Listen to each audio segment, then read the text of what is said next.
they're going to end up hitting your face and your guts. Women have been saying it for the longest time. Just be yourself. Does that work or is it complete bullshit? Well, if you listen to all the red pillars and the black pillars and the blah blah blah pillars, it does not work. But there's an interesting case to be made about it. What happens when you're not yourself? Well, first of all, we are talking about social situations here.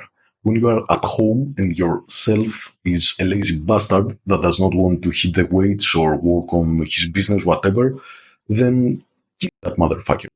Strangle him to fucking death, who cares? But I'm talking about when you're outside with people and you're trying to be social, and maybe before you go out or when you are actually out, you think to yourself, should I say this joke? Should I say that thing or this thing? Should I talk about that niche interest I have, etc.? Well, my point is that all that talking you do in your head makes you a complete autist. And being an autist is not that bad actually. It makes you really interesting. But acting like an autist, at least being in your head a lot, that is like, oh, it gets dry like nothing does.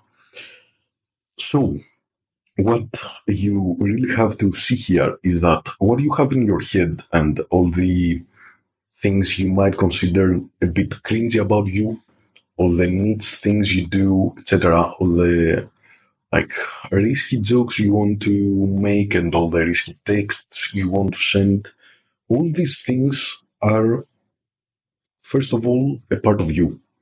And to cover up a part of you takes mental effort and energy that is not allocated to being in the moment at that moment. So by default, when you are not yourself, when you self-censor, etc., you become less in the moment. And as I have talked in other videos, being in the moment is the best way to make a shit ton of cash and get a shit ton of. Second of all, when you self-censor, what you're actually doing is you are trying to be more like the norm. And there are scenarios where that could work, but most of the time you don't get the social results you want because you're too vanilla. You're too much like other guys, and you don't get girls because of that, and don't get like cool ass friends because of that, and you don't get business opportunities because of that, because you do not want to deviate from the norm.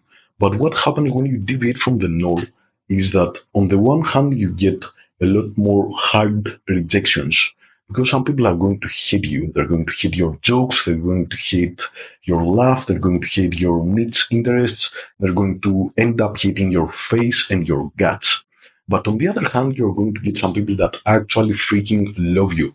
They love all the stupid things you do, and most of all, they love the authenticity and the aura around you that is generated by the simple fact that you don't give a fuck about saying what you think, what you do, and how you feel.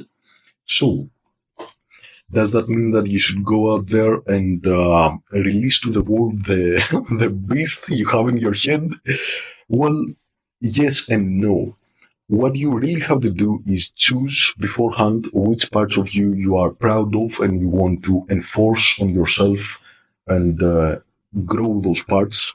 And those are the parts that no matter what the outcome you believe is going to be, no matter how well people around you are going to like those parts of you, those parts you have to express. Because if you don't, you're going to pretty much limit everything that is interesting and nice about you.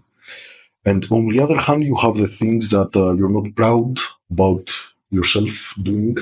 And those things you should day by day cut out of your life. And those things, yeah, it's all right to not talk to other people about. For example, if you are addicted to porn, don't go out there talking to people how you're addicted to porn.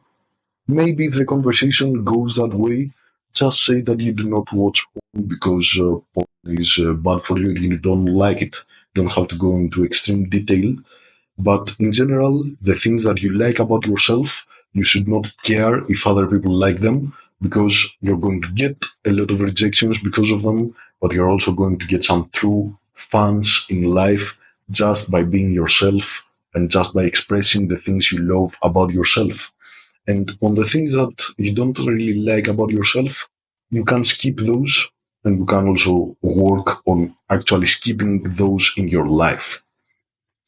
All in all, trying to self-censor so that people like you will never end well, and you should completely stop doing it. And at first, you're going to get more rejected and more harshly rejected than usual. But over time, it's going to skyrocket how fast your self improvement journey is going to go, because you're not going to be consuming energy into something that is very, very low ROI, and that is trying to be normal. Be your full autistic self and also try to do your best to improve. Just don't be a